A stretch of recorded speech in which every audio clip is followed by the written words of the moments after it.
Dead silence 2007 को dislike या like करते हैं। तो इस फिल्म की कहानी में जो मेरा कैरेक्टर होगा वो है मेरी शाखा। मैं एक पपेट शो यानी के पुतले का शो दिखाया करती थी। कहानी के शुरू में हम एक कपल को देखते हैं जिनमें से हस्बैंड का नाम जेमी था। तभी उनके घर के दरवाजे की बेल बजती है। जब जेमी जाकर देखता है तो बाहर एक बहुत बड़ा बॉक्स पड़ा था। जेमी उसे अंदर ले आया था। जब वो बॉक्स को खोलते हैं तो उसमें एक डॉल पपेट पुतला निकलता है। एक ऐसा पुतला कि आदमी शो करता हुआ खुद बोलता है पर होंठ नहीं लाता। होंठ वो पपेट के हिलवाता है। इसीलिए उस शो को देखने वालों को ऐसा लगता था कि सब कुछ पपेट बोल रहा है। अब जिमी की वाइफ ने जब उस पपेट को देखा तो वो बहुत खुश हुई। जिमी तो बाहर खाना लेने चला गया था और उसकी वाइफ अब घर पर अकेली थी। वो उस पपेट को बेड पर लिटाती है पर उसका बैलेंस खराब हो रहा था, इसीलिए वो उसे बेड पर लिटाकर तकिया लेने चली गई थी। मगर जब वो पीछे मुड़कर देखती है तो वो पपेट उसकी तरफ देख रहा था। हालांकि उसने उस पपेट पुतले को जब लिटाया था तो उसका मुंह दूसरी तरफ था। मगर फिर भी जिमी की वाइफ इस बात को सीरियस नहीं लेती। वो सफेद रंग का कपड़ा निकालकर उस पपेट पुतले पर देकर उस कमरे से चली गई थी।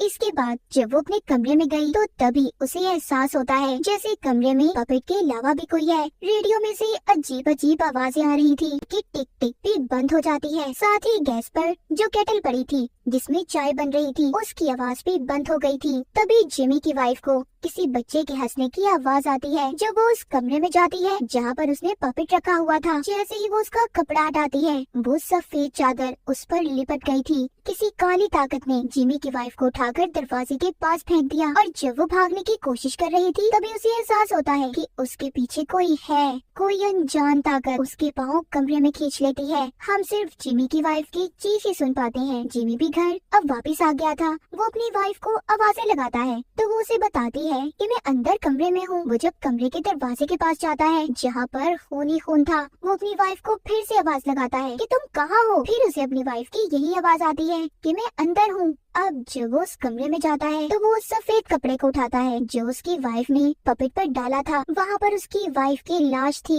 जिसकी जुबान तक कटी हुई थी। पुलिस भी आकर जिमी को गिरफ्तार करके ले जाती है क्योंकि उन्हें शक था कि उसने अपनी वाइफ को मार दिया। मगर खैर पुलिस को उसके खिलाफ कोई सबूत नहीं मिला था, इसीलिए जिमी को पुलिस छोड़ देती है। वो अपनी वाइफ की मौत की वजह से बहुत परेशान था, इसीलिए अब वो उसी बॉक्स की छानबीन करता है जिसमें पपेट था। तो उसे एक नाम लिखा हुआ मिलता है जो था मेरिशा, जो कि मैं हूँ। और यहाँ से शुरू होती है मेरी कहानी। जिमी ने जब मेरे बारे में पढ़ा तो उसे पता चला कि मैं उसके होम टाउन उसके शहर में ही रहती हूँ, इसीलिए वो जल्दी से मेरे बारे में पता करने अपने डैड के घर आ गया। जब वो वहाँ पर पहुँचता है तो एक बहुत ही खूबसूरत लड़की दरवाजा खोलती है जिसने जिमी को अपने बारे में बताया कि वो उसके डैड की दूसरी बीवी है। वो अपना नाम एला बताती है। दरअसल जिमी को इस बारे में कुछ भी नहीं पता था क्योंकि वो अपने डैड से कभी बात ही नहीं करता था। अंदर जाकर जिमी ने जब अपने डैड को देखा तो वो व्हील चेयर पर बैठे हुए थे। इस बारे में भी जिमी को कुछ नहीं पता था। उसके डैड ने उसे बताया कि मुझे कुछ वक्त पहले हार्ट अटैक आया था लेकिन अब मैं बिल्कुल ठीक हूँ और अब तो मैं गुस्सा भी नहीं करता। तुम मेरे साथ यहाँ पर रह सकते हो। जिमी यहाँ पर अपने डैड से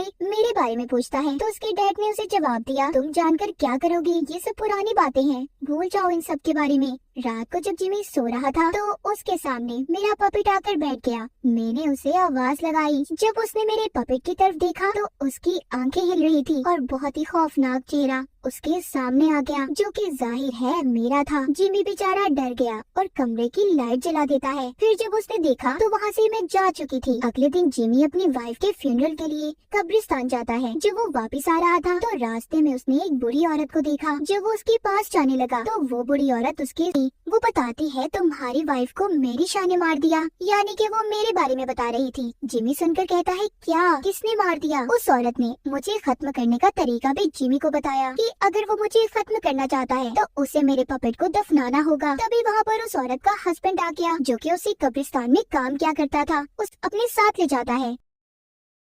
जिमी ने घर जाकर मेरे पपेट को देखा। वो मेरे बच्चे यानी कि मेरे पपेट को लेकर कब्रिस्तान गया जहाँ पर उसने एक कब्र देखी। उसने उस कब्र को खोला और मेरे पपेट को दफना दिया। जब वो वापस जाने लगा तो उसे महसूस हुआ कि उसके आसपास जैसे कोई है। उसने गाड़ी से उतरकर जब देखा तो उधर कोई भी नहीं था। मैं तो बस उसे डरा रही थी। खैर वो मेरे पपेट को दफनाकर घर वापस आ गया। जब वो आकर नहा रहा था तो उसने देखा मेरा पपेट उसके सामने बैठा था, जिसे देखकर बेचारा जिमी डर गया। पर उस पपेट को मैं नहीं वहाँ पर लाई थी, उसे तो एक पुलिस ऑफिसर लाया था। जो जिमी के वाइफ के केस की छानबीन कर रहा था। उसने जिमी को बताया कि मुझे लगता है कि ये पुतला तुम्हारी वाइफ के केस में हमारी मदद कर सकता है, क्योंकि जब तुम्हारी वाइफ का खून हुआ तो सिर्फ यही तुम्हारे घर पर मौजूद था, लेकिन तुमने इसे क्यों दफना दिया। जिमी बताता है कि मैंने इसे इसलिए दफनाया कि ये मैरी शाह का पपेट है। यहाँ पर बताता है जिमी मेरी कहानी कि सुना है मैरी शाह को उसके पपेट के साथ दफनाया गया था। उसकी आत्मा आज भी इस दुनिया में है। जब भी वो किसी को नजर आती है जो उसे देखकर डर गया चिल्लाता है, वो उसकी जुबान तक काट देती है। जिस रात मेरी वाइफ का खून हुआ उस दिन इस पपेट को किसी ने हमारे घर पर भेजा था, तो आपको पता चल गया होगा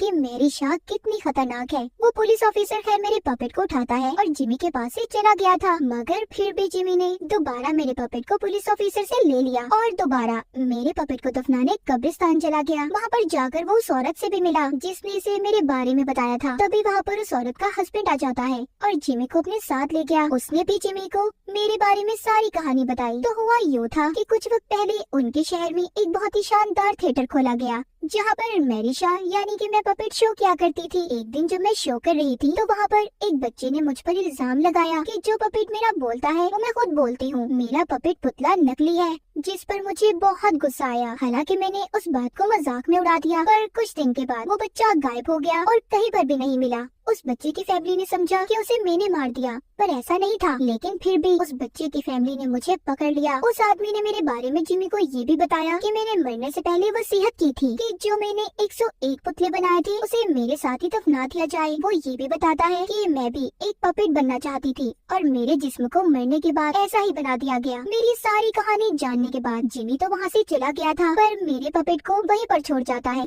कुछ देर के बाद उस बूढ़े आदमी को आवाज आई जिसके घर पर जिमी मेरा पपेट छोड़कर गया था। उसकी बीवी मेरे पपेट से बातें कर रही थी। वो भागकर पपेट के पास आया और उसे अपने साथ ले जाता है और ये कहता है कि मैं इसे असली जगह पर छोड़ कर आऊंगा। अब जब वो मेरे पपेट को दफनाने जा ही रहा था, वो नीचे बेसमेंट में जाता है जहाँ पर मेरा पपेट उसकी तरफ ही देख रहा था। कुछ देर के बाद मेरी आत्मा भी उसके सामने आ गई। वो आदमी बेचारा देखकर चिल्लाया मुझे, और जो भी चिल्लाएगा उसके साथ बिल्कुल अच्छा नहीं होगा। मैंने उसकी जुबान खींचकर उसे भी मार दिया, क्योंकि इसने जिमी को मेरे बारे में बताकर अच्छा नहीं किया था। उधर दूसरी तरफ जिमी उसी थिएटर में पहुंच जाता है जहाँ पर मैं शो किया करती थी। वो पूरी तरह से वीरान था, क्योंकि मेरे बाद वहाँ पर किसी ने शो ही नहीं किया। वहाँ जाकर हर जिमी को मेरे बारे में और बातें पता चली कि जो बच्चा गायब हुआ था जिसने मेरा मजाक बनाया था वो कोई और नहीं बल्कि जिमी के दादा का भाई था। ये सब जानने के बाद जिमी दोबारा से अपने डैड के पास गया और उनसे पूछा कि सच क्या है। अब यहाँ पर जिमी को उसके डैड ने मेरे बारे में बताया कि जब तुम्हारे दादा के भाई गायब हुए तो हमारी फैमिली ने मैरी शाह को पकड़ लिया और उसको चिल्लाने पर मजबूर किया, उसकी जुबान तक को काट दिया। जिसके बाद उसकी आत्मा वापस आई, उसने हमारी सारी फैमिली को मार दिया। वो जिसको भी मारती थी उसकी जुबान तक काट दिया करती थी। इसीलिए मैंने तुम्हें खुद से दूर कर दिया ताकि तुम इस श्राप से बच सको। और जब उसने तुम्हारी बीवी को मारा तो मैं जान गया कि कोई भी इस श्राप से नहीं बच सकता।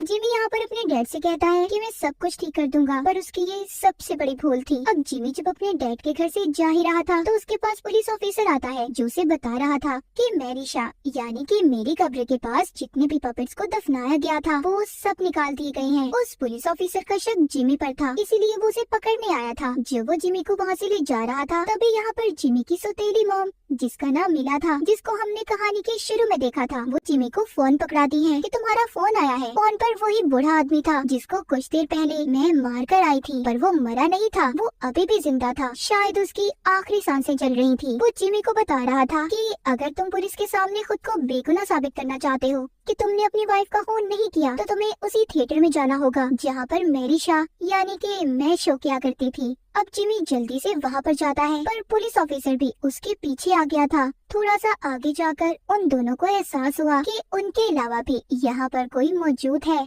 जब उन्होंने अंदर जाकर देखा तो वहाँ पर मेरे सारे पपेट्स थे जिनको मैं कब्रिस्तान से निकाल कर लाई थी। जी हाँ, उन पपेट्स को मैं लाई थी। मैंने उन्हें बहुत ही खूबसूरत तरीके से शोकेस में रख दिया था। तभी उन्होंने जिमी के दादाजी के भाई को भी देख लिया, जिसको मैंने आज से 70 साल पहले अगवा करके पुतला बनाकर यहाँ पर रखा हुआ था। मैं ही थी, उस बच्चे को मैंने ही पकड़ा था जिसने मेरा मजाक बनाया था। तभी वहाँ पर जिमी को एक कुर्सी की आवाज आई। उसने देखा उस कुर्सी पर बहुत ही बड़ा पपेट पुतला बैठा रहा था उसमें मेरी आत्मा थी। जिमी समझ गया था। वो मुझसे पूछता है कि तुमने मेरी वाइफ को क्यों मारा मैरिशा? मैंने उसे बताया कि तुम्हारी वाइफ माँ बनने वाली थी, इसीलिए मैंने उसे मार दिया क्योंकि तुम अपने खानदान के आखिरी आदमी हो। मैं तुम्हारे सारे खानदान को खत्म कर दूंगी। इतने में पुलिस ऑफिसर ने उस पपेट मेरे पुतले पर गोली चला दी, जिसके जरिए मैं जिमी से बात कर रही थी। तभी मैं गायब हो गई। मेरे जितने भी पपेट्स थे सब जिंदा हो गए। जिमी के हाथ में जो लालटेन थी उसने मेरे पपेट्स पर गिरा दी, जिससे वो सभी जलकर खत्म हो गए। अब वो दोनों निकलना चाहते थे, पर इतने में पुलिस ऑफिसर का पाँव फिसल जाता है और उसकी गलती से चीख निकल गई थी। फिर जो भी चिल्लाता है वो मुझसे बच कहाँ पाता है। पुलिस ऑफिसर की जुबान को काटकर मैंने उसे मार दिया। जिमी बचकर जाना चाहता था। वो जानता था कि मैं हमेशा पपेट के रूप में जिंदा रहती हूँ। उसने यहाँ पर मेरे सारे पपेट्स को तो खत्म कर दिया था, पर मेरा एक पपेट अभी भी जिंदा था, जो उस बूढ़े आदमी के घर पर था, जिसने कॉल करके भी बताया था कि उसे थिएटर जाना चाहिए। अब जिमी जब उस बूढ़े आदमी के घर जाता है तो उसे पता चलता है कि उसकी मौत हो गई है। उसकी बीवी ने उसे बताया कि जो पपेट के बारे में तुम बात कर रहे हो उसको तो तुम्हारे डैड लेकर गए। जिमी ये बात सुनकर हैरान हो गया था। वो कहता है मेरे डैड ऐसे कैसे आ सकते हैं? वो तो ठीक तरह से चल भी नहीं पाते। जिमी वापस अपने घर आ गया था। वो आकर देखता है कि हर तरफ अंधेरा था। उसे वो पपेट मिल गया जो मेरा आखिरी पपेट था। जिमी उसे उठा लेता है। तभी मेरी आत्मा भी वहाँ पर आ गई, जो कि एक पपेट के रूप में थी। इससे पहले मैं जिमी पर हमला करती, उसने मेरे पपेट को आग में फेंक दिया और फौरन से मेरी आत्मा वहाँ से गायब हो गई। जिमी अपने डैड के पास जाता है, जहाँ पर उसे उनकी लाश मिलती है। दरअसल जिमी के डैड को तो मैंने बहुत ही पहले मार दिया था। वो तो सिर्फ उसके डैड की लाश थी जो उससे बातें कर रही थी, वो भी एक तरीके से कि सिर्फ जिमी के डैड के होंठ हिलते थे और आवाज उसकी सौतेली मॉम की थी, जिनका नाम मिला था। यहाँ पर जिमी को सारी गेम समझ आ गई। जब उसकी सौतेली मॉम ने उसे फोन दिया तो फोन पर तो कोई था ही नहीं, बल्कि वो खुद बिना होंठ हिलाए बूढ़े आदमी की आवाज निकाल रही थी, जैसे उसने जिमी के डैड की आवाज को निकाला था। दरअसल जिमी की सौतेली मॉम मैं ही थी, यानी मैरिशा। मैंने मरने से पहले जो अपना आखिरी पपेट बनाया था वो इतना अच्छा शानदार था, बिल्कुल इंसान जैसा, और वो पपेट इलाका ही था जिसको जिमी अपनी सौतेली मॉम समझ रहा था। अगले ही पल मैंने जिमी पर अपने असली रूप में आकर उस पर हमला कर दिया। वो मुझे देखकर डर गया और बहुत जोर से चिल्लाने लगा। फिर मैंने वो किया जो मैं करती थी, मैंने उसकी जुबान काटकर उसे मार दिया। अब उन सब लोगों की तस्वीरें दिखाई जाती हैं जिनको मैंने मारा था, अपना बदला लिया था। सबको मैंने पुतला बना दिया था। मैरिशा अपना बदला जरूर पूरा करती है। और इसी के साथ इस फिल्म की कहानी यहीं पर खत्म हो जाती है।